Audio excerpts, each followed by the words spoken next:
এইখন গাড়ী ফ্ৰণ্ট সাইডো লাগিছে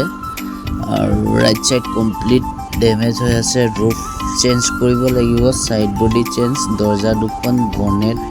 বাম্পাৰ হেডলাইট গুটেইখিনি গৈ আছে এল্টো 800 সাইড বডি বেলুন দুটা ওলাই আছে ইয়ার ব্যাগ আৰু প্যাসেঞ্জাৰ দুটা ওলাইছে dicky replace tail lamp side body complete change হ'ব হেডলাইট আগৰ সব কমপ্লিট windshield গল one side major damage হৈ আছে one side complete damage আজি dismantle কৰা হৈছে এটো জেক লগালে windshield কাটিলে roof cutting হৈ গল